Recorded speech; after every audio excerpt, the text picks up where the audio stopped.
Welcome back to episode 24 of the Well-Rounded Wealth podcast. Patrick, how are you doing, man? I haven't caught up with you in a second. Good, brother. How are you doing? I'm doing really well. No complaints. Some really cool stuff happened recently. Yeah, Yeah, fill us in, please. yeah, I'll tell you about it. So I recently, this past week, went in, I was on set and I had a featured role on a show, which is basically, for people who don't know the lingo, that's like a step above being an extra on a movie. So I played a part that we had some group lines and we were definitely in it. We had to learn a dance. So we're just heavily featured, if that makes sense. Like my title was like jock number 2 or 3. We were like the football team for the school. And then I can't really give any more details other than that because of how everything is with being secretive and stuff and signing NDA and all that fun stuff. But it was a really cool experience to actually get to go on a set of a TV show that's going to be on a major network and just really get that experience of what it's like to actually do that. Because it's always like the dream and you hear about how it actually is, but now I've actually gotten to kind of experience that. And it was I knew what I was getting myself into, and I had done a couple of background work, so I kind of had an idea for how sets work, but it's long. It's like 12-hour days minimum is kind of what that world is. So my call time was 6 a.m. and both days we wrapped like around 6:30 p.m. But it was just really interesting to kind of experience that. And because we were featured, we got to be at the base camp where all the stars trailers are and stuff like that. And we got our own little small holding rooms, which was, it just felt cool, you know? Yeah, please tell more about the small holding rooms because I think this is like the most like, oh my God, that's so sick. Oh, I know what you want me to talk about. So when I first get there, we kind of checked in with the second AD, which is like an assistant director. And all of a sudden I get a knock on my door in my holding room. And he said, "Hey Jack, welcome to set. We want to go and take your breakfast order. What do you want?" And I was like, "Oh, sweet. What are the options? What's on the menu?" And they just said, "Anything you want. Just we'll make it happen." And I was like, "What?" My mind was blown right there. And then I kind of just didn't really know what to say. So I was like, could they do a bacon, egg, and cheese sandwich? Is that okay? And they're like, "Yeah, of course, totally."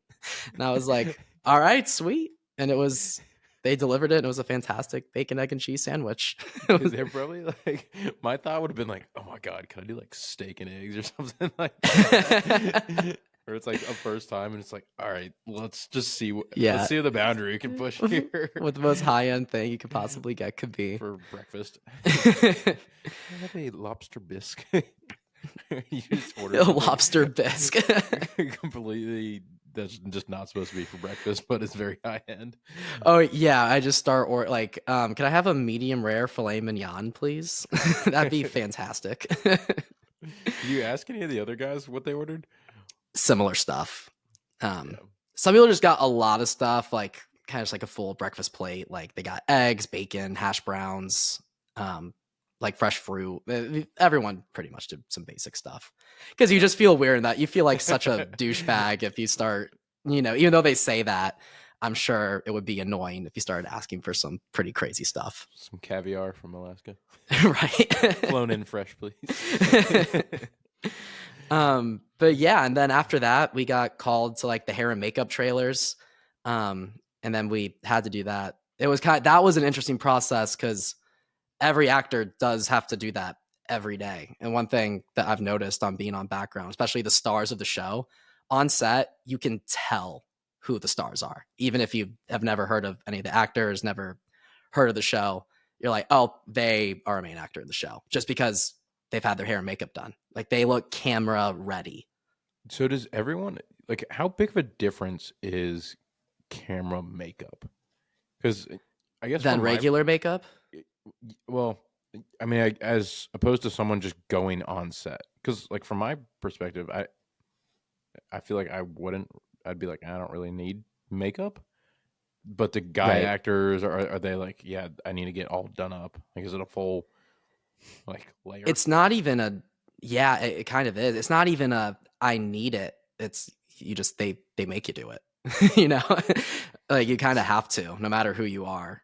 Um, like if I went in that morning and was like, I don't need any makeup, they'd be like, cool, but you're gonna get some because you're here and you're gonna be on camera. That's Like, what is it? What is the difference? I guess is the thing I'm curious about, because I get it with the main actors who are front and center camera, full action, lighting shot, close right. up. Hmm. But for someone who's a little bit farther back out of lens or something like that, it doesn't make that big of a difference. I would say no.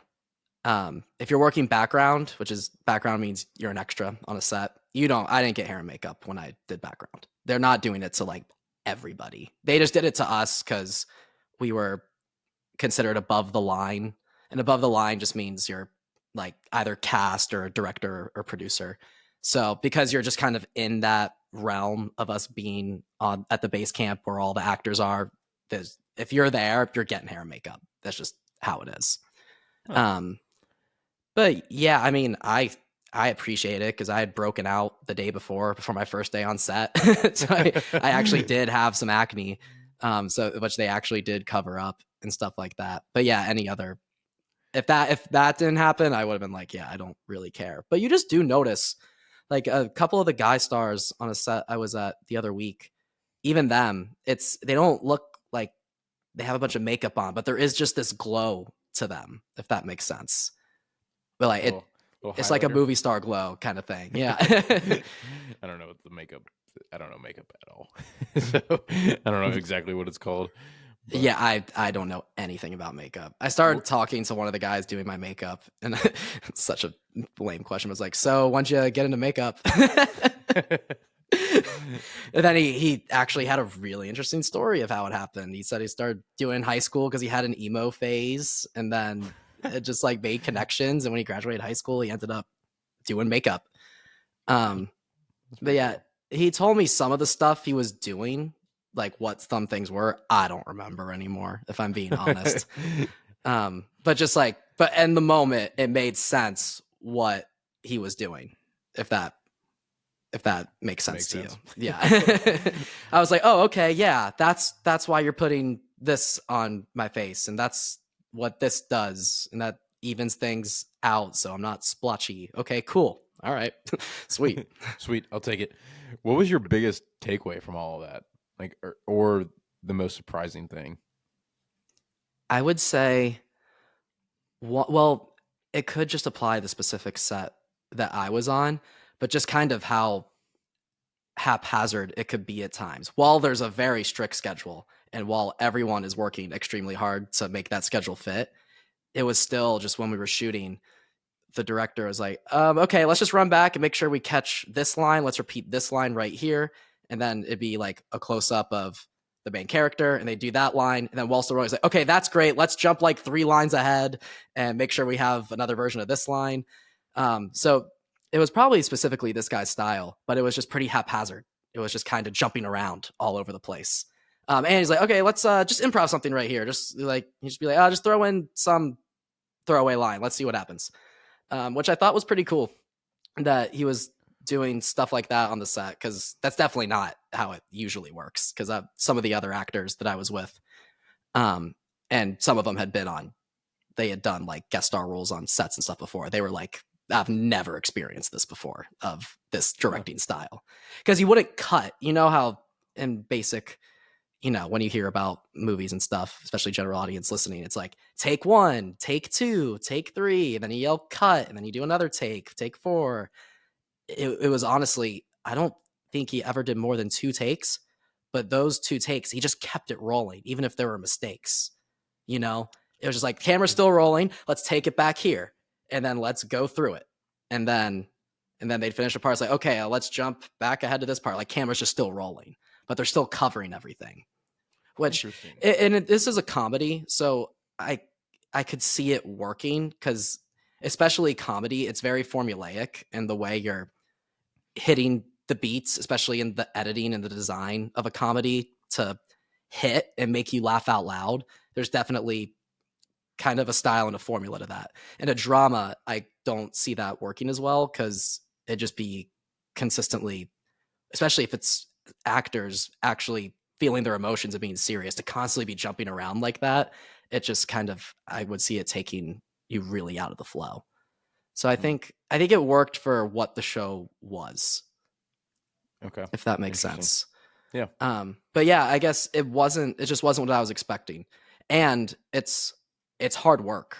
It was, and not that I knew it would be, but if let's just talk about like series regulars on huge hit shows, their schedules are rough when they're shooting.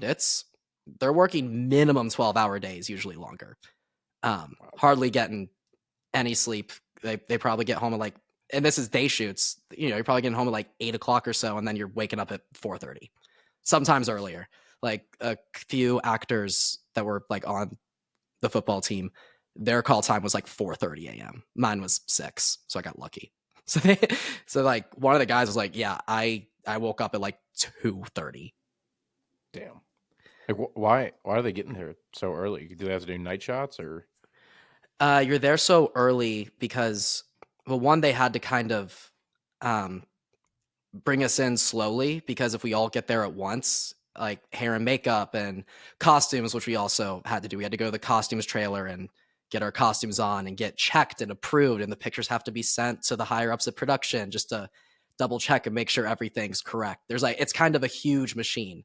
So they need you there early so you're prepped and ready to go and that there aren't any issues. Because if there are issues, time really is money. Because the way it works on sets, it's 12-hour days.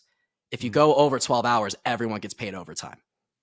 Oh, damn. Everyone starts getting paid overtime. So it starts to cost money if there are big mistakes like that, especially those niche ones that are just because there was a mistake made in the machine of things and this actor is stuck at holding, so they can't shoot yet because the actor that's in this scene is not currently there.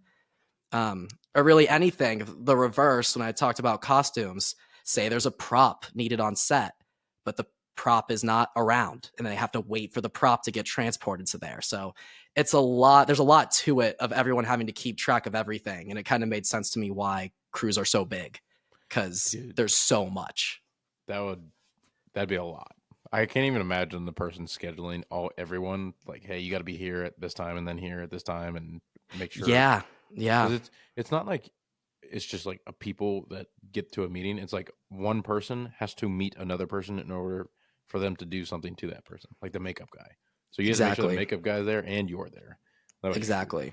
And that's what the production office is usually in charge of. That's where like the production coordinators and the line producers are working, and that's their number one job is the scheduling and organization of producing things. Like it's called a call sheet when you're on a big list and everyone has what time they need to be on set and all of those logistics going into it. And these are the scenes we're shooting today. Here's how the allotted time for all the scenes that we're shooting today.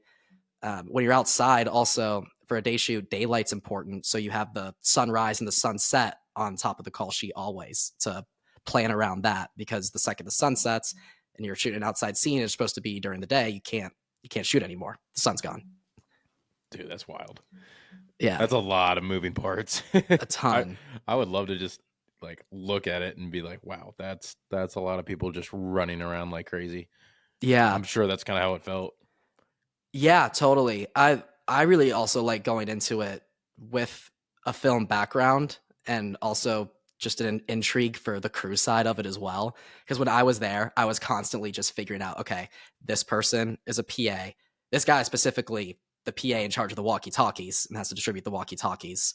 Okay, this person is the second AD on set. And then this guy is definitely the first AD because he is next to the director at all times and trying to keep the director on schedule. Like an assistant AD means assistant director, also for people listening. So their job is, it's not as much they're helping the director direct, they're helping the director with the things they don't want to be worrying about, like logistics, but also sticking to the time because the director might really want another take of a scene and really wants to get creative and try this thing and carry out the vision. But then the AD is like, hey, director, we got to move on or we're going to go overtime. and the studio will not be happy with us because we are costing them more money and we'll be over budget. Dude, that's wild to think of. Like, I mean, I know this is big, it's a show, but to think of like a major blockbuster movie coming together, or something Mm-hmm. that's Marvel, that's a 2.5 hour movie, and then seeing how everything actually fits, that's got to be pretty incredible. Totally. That would be quite the experience to get to be on a major motion picture set like that. I mean, in the end, as logistically, they all run pretty similar. There's a formula to it, and all big sets do it as far as the scheduling goes, the job positions, what a crew needs to have, and all of that stuff. So yeah, it was really cool to see it hands on because I've heard a million things about it. I've read a million things about it, but this past week I actually got to see it. And it just made sense to me. I'm like, yeah, no, this is everyone's working really hard. Everyone's sweating, and mistakes really can cost a production as a whole. So it's pretty tight knit. Like, it's a strict environment too for that reason. People were so nice. I'm not saying that people were just being assholes to each other. Everyone was super nice, and not just to us as like actors. I like saw it. People were getting along. People were joking around. I could tell that people were friends with each other and liked each other. But yeah, but everyone's also on top of it. You know, everyone's ready to roll. And when there's a problem, especially the first AD on this set, I could tell he was like, even the little problems, he was like low key freaking out, which is kind of, I was like, oh, this poor guy is constantly stressed. So what is the next step then? How do you continue progressing from here? Yeah. Yeah. This is actually what I've been asking myself this weekend. So I I got super lucky to get this. It's like the way it happened was that it was a background role and then it got upgraded to a featured role. So like I just to get some on-set experience, I made a profile on like a extras casting agency. So they just have a pool of people, and if people fit the description of a background group that they need, they'll submit you, and then if you click yes, you go on set and you get paid to go on for a day or so or whatever it is. And I accepted one, and then it ended up being turned into a featured role, which was so lucky and so awesome. And it was such a cool experience. So what's great about it is that it's huge to say that I've done this. It's huge to put on the resume that I got a featured role on a network television TV show, like a legitimate set that I was working on. And yeah, and then I guess I'll just get into the acting side of it and what I kind of need. I took headshots this weekend because the last headshots I took, I was 18 years old. And and I know I look around I know I look pretty young, and honestly like I'm 18 if not younger. But when I was 18, I looked 12. so so like I saw him like I look like a baby. Like it just doesn't look like me anymore. I mean, you could tell it's me, but if I submitted those photos and then someone auditioned for someone, they'd be like, that's not who we thought this was gonna be at You'd be all. like Johnny Drama showing up with his. Have you seen Entourage? Oh yeah, of course I have. Oh I've seen yeah. it like 3 times. That's a Oh, great I show. love that show. So Dude, yeah, you're so I'm 50. You headshots from when you were 20. right. Oh my god, I forgot about that. That was so funny. That was So yeah, I just did that, and then my resume is updated, and then I need to edit together a reel, which is just like it's like it's roughly 2 minute, more or less, give or take, of just you acting and stuff, and just kind of a display of your talent and your acting capabilities. That's what I'm on to next. So, well, headshots I actually need to um, pick some because like they took a ton of pictures, and I could pick like two to get the official editing. Hmm. So I'll do that and should have those by the end of the week. And then I have some footage of me acting that I'm going to start putting together. And then I kind of want to write/find scenes and just throw myself on camera um, and just make stuff that I think is interesting and impactful, and just kind of combine that together into a reel. And then you start submitting to agents. Um, and then you submit that package.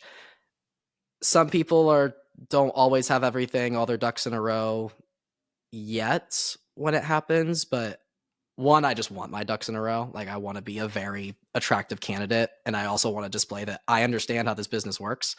I understand that my job is to make my agents money, and we're on the same team because I want to book and I want to get jobs, and Yeah. so do you. So it's a great relationship because you both want the same thing. But I just want to show that I'm here to play and I'm ready to roll.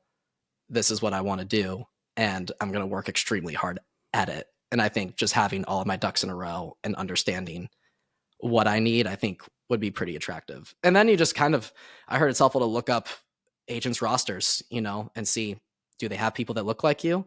If it's really good when they don't have people that look like you, because they might be like, oh, I have someone that looks just like you. I don't need you. Because because like, think of this in the perspective of a talent agent, and they have all these clients. They want a very diverse portfolio of people so they could be booking different things for all sorts of people, and then they can be successful. Yeah. So that definitely plays into it too. And then I'm in class. I do once a week acting class, and I love it so much. It's just so cool to just kind of, one, it's just a safe environment, and it's just a cool place where you're making friends with other people who want to do the same thing, and you're learning together and doing a trial and error process together. It's so cool. I love it. That's awesome. So Leave yeah, no what ifs on the table. yeah, exactly. And then this is going to be a segue. Get ready, everyone listening. But we were talking earlier, and you kind of wanted to, we're not going to fully take a transition into the approach of how we do an episode, but I know that there's a couple books that you've read that have meant a lot to you that you kind of wanted to discuss. But one of the themes because I looked at your notes of the books, and one of the big themes was kind of like, don't look back, no regrets, go for it, full throttle, 100%. Yeah, that was certainly one of them. I think that's a overarching theme in a lot of the books I've been reading. Um, is like being able to look back and say, "Are you okay with? Are you okay with leaving what ifs on the table? Like, what if I were to pursue acting? How would my life have been then?" And I think it's a scarier thought, but also a motivating thought to where you can use that and flip the framework to say, I don't want to leave any what ifs. So what do I have to do to answer those questions? Yeah. I have a question about that, because I'm definitely doing that strategy, like going for what I want. But what would you say to me if I said I just want to kind of find something stable and something where I don't have to stress about that and could focus on other things outside of career? I'd say that's completely fine. But will you be when the when the final day comes or the final decade of your life comes, when you realize you don't have enough time to make any more shifts, are you going to be able to live with that decision knowing that you took the more stable, comfortable path? And your answer could be, yeah, my risk tolerance is not high enough to figure out what would have happened if I just went full bore at it by myself. And that's okay. Yeah. You just gotta respect. I mean, I think that's another theme. So actually, let me read these because I think one of the books that I took a lot away from was it was called New Man Emerging, and I think it was definitely more titled towards men, but I think it can also definitely apply To towards everyone. women. Yeah, and I think that was more the message I took away from it is what are the things in your life that are most important to you, and how has that changed over the past whatever few And years. and who wrote the book? Was it Michael DeSanti? Yeah. Yep. So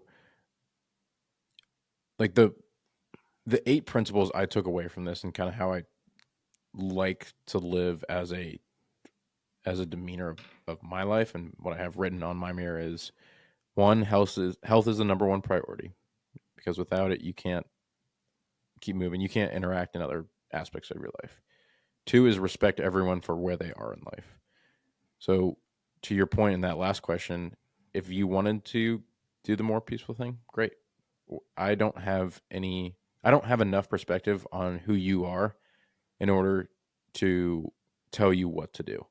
And I don't think anyone should tell someone else what to do. I think they can give them suggestions based on what life experience they've had. But ultimately, you have to look inside yourself and decide what is it that I want and what do I have to do to get there.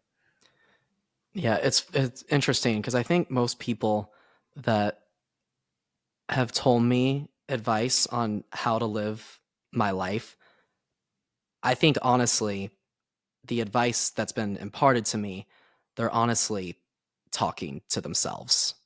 Like, if I could go back and talk to myself, what advice would I give to myself? I think is usually the advice that I'm getting. Yeah, that's a good insight, and I think that is the most evident way people speak to counterparts and peers because most people live that life. When we're growing up, we always have dreams, right? Like mine was mine was to be an Iron Man, like the guy flying The around. superhero. Yeah. And I looked at that and I was like, maybe a little bit more realistic, but everyone has dreams of, I don't know, being a singer Yeah, or my first was actor. astronaut, go to space. Yeah. Like all that stuff is completely doable. So one exercise that I looked back and was, it is Iron Man, doable. Iron Man's doable. Yeah. I guess it's not impossible. Isn't there? I will say it's I think there is a guy. Hold on, I'm gonna look this up real quick because I think there is a guy that did it in the Swiss Alps or something like that. like build a suit. Yeah, and I think he actually flew it. I know there's the jetpacks, like the water, the ones with the water. Yeah. Someone made a glider recently, kind of like the way like a Green Goblin kind of flies around, Uh huh. like a Yeah. hovercraft. I saw that and that was really cool. Yeah. Also over water. It was also over water. Yeah. Yeah. There's a few people that built them, but anyway, you like, yeah, I don't think I, maybe not to the level that is displayed in the movie where I'm shooting freaking caliber bullets out of my hand to blow up a tank. But Yeah. Well, it's also just how bad do you want to be Iron? Because if you want to be Iron Man that bad, then I would say do it. you know, yeah, but it's like, are all of the hoops, are all the obstacles worth it? Because to if that was literally your dream and you literally wanted to carry it out, you would have to dedicate your entire life to that goal. to figure it out. Yeah, Yeah. but it has not been discovered. Yeah, but anyway, I Yeah. think Moving on. most things are possible if you put your mind to it, based on the dreams. And I think when you go back and you kind of bring up those memories from when you were a kid, it's like it might be an image of what you're doing at some point in time in life. Like for you, it might be standing on in space on a spaceship, or for if it was acting, it might be standing on set of a movie in front of a bunch of bright lights. There might be that one image, and it's what I'd encourage people to ask themselves is, what is that image? And one, does it still apply to you? Two, is that something that still excites you? And then three, ask yourself, if I were to go do that, what would it look like? Because Yeah. I think everyone, well, one, everyone has the capability to ask themselves that question. It's, do you have the mindset to actually go and implement those actions in order to achieve that thing? Yeah. And it's also, I think one thing you just mentioned is kind of the actual realities of chasing a goal. Cause sometimes you can just look at the end product. I'll go specifically acting because I feel like it'll be easy to formulate in my mind. A lot of people, especially when they're young and they're watching the TV shows and movies, like, yeah, that seems so cool. And they're famous, successful people, and they get to be in movies. Like, that's what I want. But also, the realities of it are a lot different than how it would look to someone who doesn't know anything about doing it. Because that, okay, do you want it bad enough where you want to be on set 12 hours plus a day, be doing night shoots so night shoots, you get to set at 6 p.m. and leave at like 6, 7 in the morning. It's, do you actually like going through that process of not really having a lot of time to hang out on weekends, not having weekends, because it's not a 5-day week schedule. Being on a different schedule from everyone else that's not in the filmmaking industry. You're on a completely different schedule. It's like, is that what you want? And like, so like, that's kind of one of my biggest cautions is when I think I talked about like maybe one of our first episodes doing this, but I still had never let acting go throughout college. It had always been in the back of my mind that that's what I really want to do. But yeah, but I'm studying film and maybe I could do crew stuff. It just felt more possible to me. So it's something I could grasp more. But when I was thinking about it, I was like, okay, if I actually want to go for this, is it because I love acting or is it because I want like, to be rich and famous and all of that stuff? Why so many people go out for it.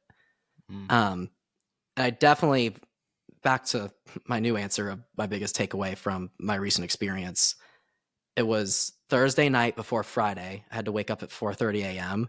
And the night before I went to bed, Thursday night before Friday. Sorry, I worded that terribly. Yeah, I was like, I was going to bed Thursday night, and my call time the next morning was like 6 a.m. I had to wake up at 4:30 a.m. and I was excited to wake up and go back to set. And I was like, okay, I just like this. This is just, I just love this world. And I always have loved this world. And I also, when I go into acting class, like, I'm like, I had so much fun in that class. Like, that was great. So it's just so I'm like, okay, this is what I want to do. This is what I really like. I really like getting to be creative and share scenes and moments with people and test my own inner vulnerabilities, which is interesting because a lot of the notes I was reading in your books, like, I actually could relate that to perform acting in my performances and stuff like that, because it does require to like really get into a character. It requires so much vulnerability, so much self-understanding, because then you're actually creating characters that are as authentic as possible, and for them to be so, you have to understand them so well and on such a deep level, and you can't apply that to other people until you have a solid understanding of your own self and your own mindset and perspective to start applying it to different perspectives and different people even. Yeah. It's such a hard thing to come to terms with because we grow up and we're so predispositioned to avoid the things that we fear and the things that make us uncomfortable.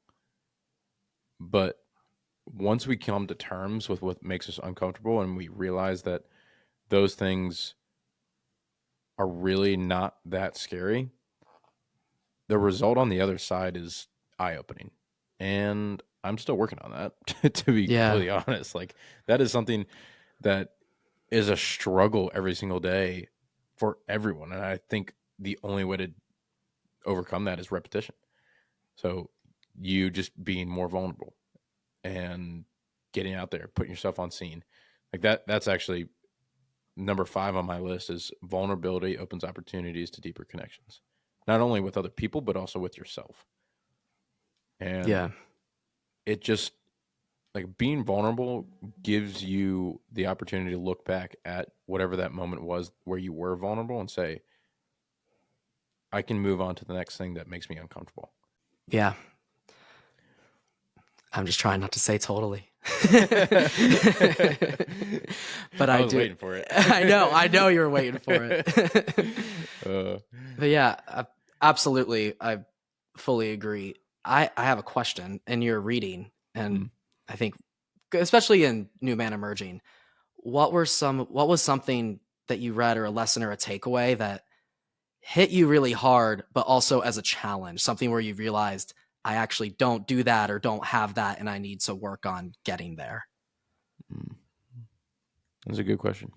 I think a lot of it comes down to looking at who you are inside.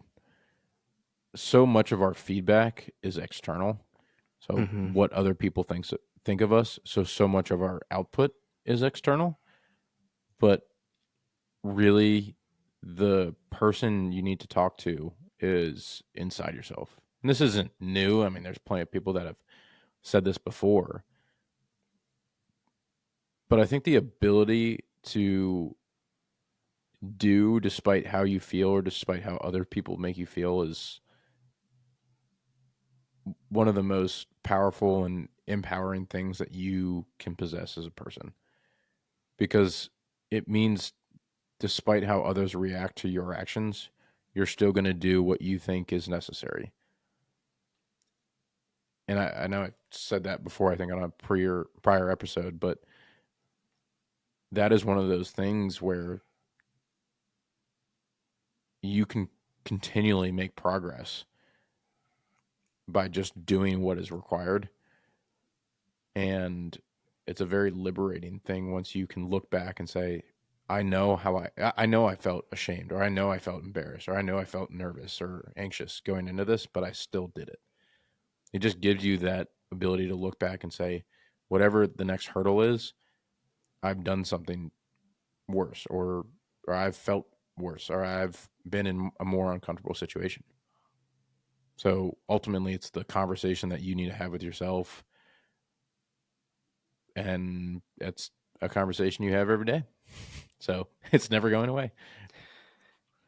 Yeah, I relate to that very heavily because I have that too. I would say usually when it's hardest for me when, especially in my own self doubt, or just sometimes there's days where I'm feeling, I don't know, just not great. A big correlation that I recently realized is that it's days where I'm just not, there's nothing I'm working towards. And there's like, I'm just doing a day. I'm just getting through a day because it kind of, I don't think it's super present, but there is a negative reinforcement in that going on, I think, in my subconscious. Um, to further elaborate or kind of make that more concrete, when I'm just doing a regular day and then just going through it and then the day's over, I kind of just feel kind of down because I was like, there was nothing exciting that happened, or there was nothing that sparked any passion or creativity. And I wasn't challenged at all today. Nothing challenged me today. And it just kind of gets me on this negative lull of like, I just don't feel good. And and honestly, this is even in the recent weeks, I would say, like even late January, early February, recent. And I'm just now starting to make that connection that it's because I'm starting to, like, my self-worth, my self-value is starting to decrease because I'm not challenging myself and I'm not exceeding exceeding at a specific goal. And I've just noticed a huge correlation with that. And I've been trying to work on bringing that back into my life. Yeah, that's a great observation. I think it boils down to something along the lines of you get out what you put in. So it's like if you're not doing as much, you're not going to get as much back. And I mean, that's a great point you made, and I honestly needed to hear that, because I think one of those things during those days that it seems like everything's in a lull is that you don't know what you have to do. Like Yeah, you feel like you're not doing anything, but you don't know what to do to get out of that. that's so true. Oh my And God, that's so true. yeah, like I don't have the answer to it, because Yeah. I've been going through this little lull too in the past week or two. And my only answer to that right now, and what I've been trying to get myself to do, is get outside, go for a walk, or go exercise. Like that is the only thing I know to like really get myself going. And yeah, that that's all I got for you guys. Because I don't know enough All yet. right, So time to take a walk. But no, I actually do agree with that. I actually recently started implementing daily walks into my routine because I've been working a lot. Most days I'm working right where I'm sitting right now, and when I'm stuck in an apartment, specifically a bedroom all day, it starts to like, that's also where it starts to get really bad. Even though I'm doing stuff, it's like, I need to get out. I need to get some fresh air. I need to do something. Yeah. Um, One thing because I'll be honest, like I've I've worked hard over the past year, but compared to other years, I have not worked as hard as I have in the past, and I haven't liked it. Like looking yeah, back, like I even though hard work is like it's I don't want to say it's physically hard, but it comes across as you are busy, so you're constantly moving. But we were designed like we're humans. We're supposed to be constantly moving and progressing, not just sitting latent. And my the way I feel, even though my emotions might be heightened when I'm constantly moving and constantly doing stuff, I ultimately feel better at the end of each day because I'm excited knowing that I have to get up and go do something again the next day. I didn't like just sitting around and not being as productive as I know I have been in the past. And I would love to hear comments on this from other people, but continuing to move forward is something that I think I need to continue to do because sitting around just it gives you back a lot of just negative and lazy kind of emotion. yeah. And I want to bring up this phrase because it's popular. I don't know if we brought it up on past episodes, but there's the phrase of, some people live to work, some people work to live. Um, and it's kind of interesting to me because my mindset was always, yeah, work to live, you know, and like that's become a much more gray area to me. Well, because one, it's like, well, what is living? What do I really want to do? Because there is something I really want to do, and I'm working to get there. So I'm like, I'm working to work more, but like, I guess to work, more specifically in something I want to be doing. And that's kind of been my frame of my life so far, or in the past month or so, instead of, working really hard so then I can, earn a stable income and then, spend time with people I care about, or have some fun, hang out, play some games with people, invite a group of friends over to your apartment, hang out, go to a movie, go to a bar, go to a nice restaurant or fun restaurant or something like that. That in the past, that's always been, I'm like, yeah, that's what I want to do. I want to hang out with the people I love and do fun things that isn't strenuous, that's leisurely, and that's, entertainment.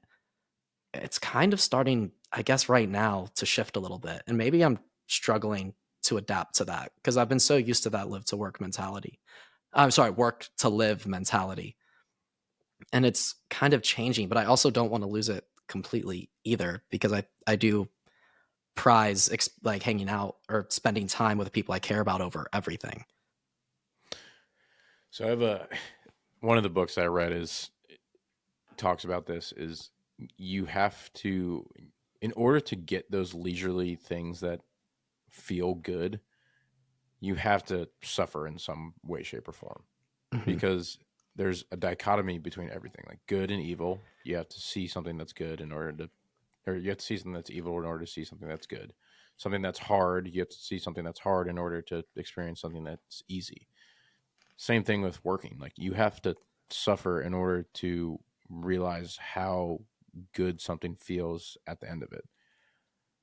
And I think that's why we've talked about this in the past. Path is like treating what you're doing as a game so that you don't feel like you're constantly working. So then it's not just like struggle, struggle, struggle. One moment it's yay, now I'm happy. Because we all know that equation. It's like someone works super hard to get one thing and then they realize that thing wasn't worth it. So it's going back to like what you said, it's what you're doing is ultimately working in order to work on the thing you really enjoy, which might be acting on the big motion picture sets, and that's okay. because you'll be able to look back at each objective. Like you got on a TV show. Now you're going to get on maybe a small movie, maybe a bigger TV show, maybe a bigger movie. You look back at all these objectives and all these checkpoints, and you're like, that was hard. But I woke up on the Thursday night before Friday and was like, I'm so excited to go get makeup put on me and go. I'm not going to say the scene, but Yeah. you know what I'm talking about. I know what It's you're like, talking about. Go do this scene. And I think that's the moment here. It's like, hell yeah, like, I want to do that. So Yeah. I think and the only way I've found to continue to, in order to find that, is you have to keep trying stuff and then reflecting on it. Yeah. Yeah. And I think my reflection was definitely, yeah, this is definitely what I want to do. I think for me, it's kind of just coping with the fact that it's just changing the way I prioritize my life. Because I am realizing that what I'm picking, what just happens to be the thing I love to do, requires a lot of sacrifice, especially in my relationships and the time I spend with people, which is kind of a bummer. It'd be nice to have it both ways, but you can't. But then sometimes I wonder if maybe like it's so funny going back to the regret thing. Even if I do reach the goals I want to reach and my career is so fulfilling, I love it so much, I also have a fear of looking back and saying, what if I was able to spend more time with the people that I care about? So it's almost a reverse, because at first I would look back and be like, I can't be at the end of my life and regret never going for this or pursuing this. Now that I am, I'm like, I reversed my thought process and, oh, well, what if I regret, not shooting for the stars and just being able to be proactive and involved and with my family, with my friends, with the people that I love and all of that stuff. Which, yeah, I don't know. What are your thoughts on that and hearing that? Does that make sense? Yeah, that's been a big one for me too, because I do value relationships a lot, especially great example is the friend group we grew up with. All great guys. Like I would want each and every one of them to go pursue their dreams, but I know 90% of them are not going to be next to me if I do achieve them, and it sucks. But one thing that I've realized and I have hope for is, in your pursuit of whatever your goal is, you will be joined by more like-minded people. That's true. And it's not that, I guess to summarize it, is there's phases of your life. So like when we're in middle school and high school, your friends are the friends that want to go play outside. And then maybe when you're going to pursue your dreams, it's your friends are the ones that you're pursuing your dreams with. And honestly, for me, I would rather be around people that share in the dreams I have, because I think those relationships are the ones that are more congruently motivating. So it's less of I want to do better than you, it's I want to do well with you. So I think there is a crutch with holding on to people that don't have the same goals as you, and making that effort, because those type of relationships can weigh you down. Like they can hold you back. And it's not that you have to be like, hey, you don't have the same goal as me, I'm cutting you off. It just might Right. be something that naturally grows apart. And for someone, I don't know if you're like this too, but someone who's always thinking about little things, that's something that's always kind of been in the back of my mind. And what I'm kind of realizing is 99% of the time, most people are in their own heads. So you just got to go do you. Yeah, that's a very good point. I'm known for being in my own head all the time. So I'm probably just overthinking in general. on that Well, aspect as well. I want to combat, not combat, because I don't necessarily disagree with what you said, but um, a point that I kind of want to bring up though is that I actually really like having friends that their goals that do have different goals and that are exploring completely different career paths and industries. I think that's really cool to have in my life, you know, especially because, you know, like my industry is extremely specific, and when people are in it, they are in it. You know, it's their life.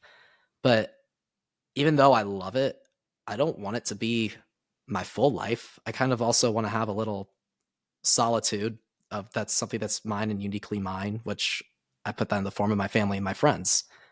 Um, and I just think it's so cool that we have friends. Like I have a friend like you who is starting companies and is interested in real estate and going after goals like that. And I think it's cool that another friend of ours, he's in Washington D.C. and wants to be in politics in the government, and he's chasing that down and is off to a great start. Um, and we have another friend in New York who's doing finance stuff. We have another one of my closest friends is in law school right now and pursuing that field. I love that so much, and I definitely never want to let that go. Because one, I think it makes all of us more interesting and understanding people that we can relate to people and chasing down different things and that have different passions. But also, especially with these guys that we're talking about, we know that our friendships, it's more than that. It's more than just our career aspirations. It's also just spending time together and knowing each other so well and just having that bond.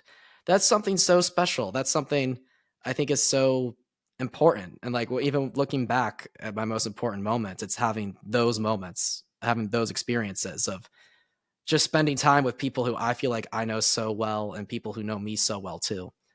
yeah, I completely agree with you. And I think where maybe we could define terms differently as friends that you spend time with on a daily basis versus lifelong friends. Okay, yeah, that's a good Because, point. yeah, those guys will obviously, we have such, it is one of those relationships that's been grandfathered in since we were little kids, like running Yeah, around shooting Nerf bullets at each other. So, yeah. and if we go back to, I think it was, what was it, third, fourth episode, we talked about memory dividends. And the time you spend with those lifelong friends, those are where those memory dividends compound. Hmm. So if our friend group from high school and middle school were to get back together in 10 years and be like, oh, I remember when Jack was an idiot that night, whatever. Which night? Exactly. Like all those stories that come back, I think those are the special moments with those friends that you might not see them except for once or twice a year. But when you do see them, those relationships continue to grow and get stronger. Yeah, And Bill Perkins in Die with Zero, which was another one of the kind of the most impactful books from um, the last year that I had read. He, for his, I want to say it was his 45th birthday, he basically rented out two resorts in some St. Bart's, an island in the Caribbean, and he had all his friends down there. And he said he was recounting the story, and he said some people he didn't even talk to, but just seeing them, like standing on the balcony as he's walking by, or just saying, "Hey, man, great to see you," like that was enough for him to be like, "I know this person's still in my life, and it is good to see them." Like, I think one point I maybe communicated the wrong way was having those people cut off in terms of phases in your life. I think it's having them drop off in terms of a day to day interaction. gotcha. But for example, Clayton, one of our best friends. I know that if I were to call him in 2 months, 3 months, and say, "Hey, man, I need your help," he would be there, Yeah, I'm in a heartbeat. just because we have that relationship. And those are the things that they might take. little fostering on an annual basis, but it's still those lifelong friends that you guys have memories together. Yeah. Yeah, that's so true. Honestly, sometimes I just miss them, you know? Which I know is kind of sappy, but I've been thinking about all the guys lately, and some of them I just haven't seen in a really long time. And even the couple, even we saw a ton of them, a ton of the group over Christmas, but barely, you know, like it was so great to see him. And so I'm like, oh, like we know him so well, we can name drop. I'm like, oh, like what's TJ up to? I want to catch up with TJ. How's AJ doing in Dallas? I think about the guys, not all the time, but sometimes some of them will interact. I'm like, oh, I don't even know what's going on. And like, I just saw Alfredo post something on Instagram with his girlfriend. I'm like, I need to catch up with Alfredo. It's been forever. So yeah, I guess I just kind of miss all the boys sometimes. Yeah, that's completely okay. Which is normal. I think one of the things from this New Man Emerging book that was a good bullet that I kind of took down was don't let words not said go. Basically meaning if you think you want to say something to someone, or like you should say something to someone, go say it to them. And that's like I like the people in my life, and I did this over college, was almost every 6 months or definitely once a year, I would always call everyone and just check up and be like, hey, what's going on? You did. Fill me in. And I think it kept you and I close, you doing that, honestly. Yeah, it kept me close with a lot because, I mean, it was a good kind of step away from me to say, like, okay, I can zoom out. Whatever I'm doing right now is really not that important. It's all in my head. Right. But it's also just at the end of your life, like, all you're going to have is the relationships you take and the memories you take with you. So yeah. Make sure that you have people to share them with. Yeah, totally. I said it, damn it. I didn't even realize I said it because I agreed so much. If anyone not understanding that joke, I say totally in response, the word totally in response to Patrick on this podcast a lot.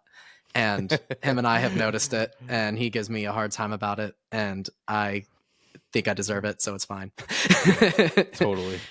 Now people are never going to unhear it. If anyone's listening that hasn't noticed that, now you'll notice. I say it at least 5 times an episode. Yeah. So I think ultimately to wrap up the relationships is surround yourself with the people that are doing what you want to do to grow on a daily basis. But for the special people in your life that made a positive impact on you, continue to keep in touch with them. Yeah. Don't let a word go unsaid. So, and some of that also comes down to logistical scheduling, making the time for that. And because we all can. And I'm already eating my words from earlier of my concerns. It's like, I can still make the time if I want to make the time, no matter what I'm doing. Well, dude, I think especially nowadays, I mean, we have phones. Yeah, exactly. You can shoot them a text or shoot them a call and leave them a voicemail. I mean, I don't have social media anymore. So, like, I don't have Instagram or Snapchat or anything like that. Mm-hmm. So it's harder for me to like see what everyone's doing on a daily basis. But that's one thing that, like, you can always just text or call people. Like AJ, I caught up with him the other week, and I mean, it takes 15 minutes. Yeah. And it's always like, oh, wow, that's interesting. I didn't know that was going on. My issue, and like, it's almost like podcasting because we're about an hour now. Almost every time I call one of the guys, it turns into pretty much an hour-long conversation. Well, go for a walk while you're doing it. Oh, yeah, that's a good idea. Or be on a drive. Yeah, that's what I usually call. So, all right. Great idea. Should we wrap it there? Yeah. Yeah. This is a good one. What's the overall takeaway here? I guess keep chasing the dream and just keep in contact with your friends. Make the time. It's really stop being a drama queen, Jack. Yeah. Don't live with things that you could have said or done. Boom. Mic drop. Mic drop. Boom. I love Alrighty, it. guys. All right. Yeah. Thank you for Close us out, listening Pat. Yeah. to another Well-Rounded Wealth podcast, and we will see you in the next one. Yep. Peace. I'm going to do my usual spiel. If any new listeners that haven't heard the spiel yet, if you guys have been liking what you're hearing, if you guys have been enjoying the podcast, feel free to follow it on wherever you're listening from. Feel free to leave a 5-star rating because it does help us a ton. Thank you again for all of you listeners who have done it, because you guys have done it and I've seen it and it's been super helpful to the podcast, to the algorithm. Love you guys so much. And yeah, and we'll catch you on the next one. Thank you guys so much for listening as always. Much love.